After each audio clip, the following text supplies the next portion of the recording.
একজন ভিকটিম হিসেবে আমার আশাবাদ আর কোনোদিন দেশপ্রেমিক সেনা সদস্যদেরকে দিয়ে ভাড়াটে খুনির কাজ যেন আর করানো না হয়।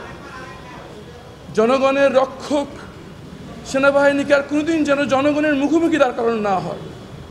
আমাদের সার্বভৌমত্বের রক্ষক সেনাবাহিনী যেন আর কোনোদিন কোনো আধিপত্য শক্তির পুতুল না হয়ে যায়, সেই নিশ্চিত হবে বিচারের মাধ্যমে আমার বিশ্বাস।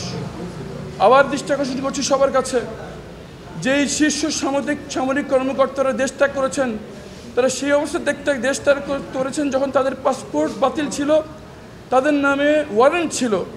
ওয়ারেন্ট থাকা অবস্থায়, পাসপোর্ট বাতিল অবস্থায় ক্যান্টনমেন্টের ভিতর থেকে কেমন করে তারা দেশ ত্যাগ করলো, এই ব্যাপারে একটি উচ্চপদস্থ কমিশন গঠন করার আহ্বান জানাচ্ছি।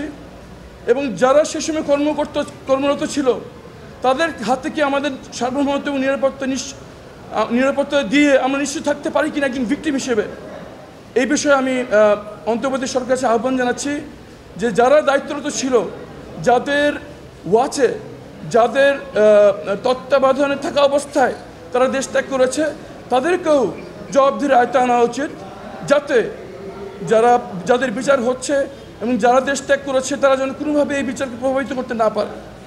আরও আহ্বান জানাচ্ছি, ক্যান্টনমেন্টের ভিতরে যে অবস্থা সাবজেল, সেখানে জেল কোড ফলো হচ্ছে কিনা, যাদেরকে আটক রাখা হয়েছে তারা কি কোনোভাবে সার্ভিং সেনা সদস্যদের যোগাযোগ করছে কিনা, এটি নিশ্চিত করা খুবই জরুরি।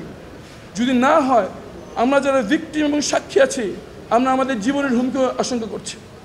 তারা যদি গ্রেফতার করা অবস্থায় ক্যান্টনমেন্ট ভিতরে অবস্থান করে কোনোভাবে বিচারকে প্রভাবিত করার চেষ্টা করেন, সেটা খুবই আতঙ্কজনক বিষয় হবে। জেল কোড পুঙ্খানুপুঙ্খে অনুসরণ হচ্ছে কিনা সেই নিশ্চিত করতে হবে এবং জনসম্মুখে সেটা প্রমাণ করতে হবে যে এখানে কোনো রকম সম্পৃক্ততা নেই এবং তারা কোনোভাবে ক্যান্টনমেন্টের ভিতরে অবস্থান করে এই বিচারকে প্রভাবিত করতে পারবেন না। এই বলে আমি শেষ করছি। ধন্যবাদ। আসসালামু আলাইকুম।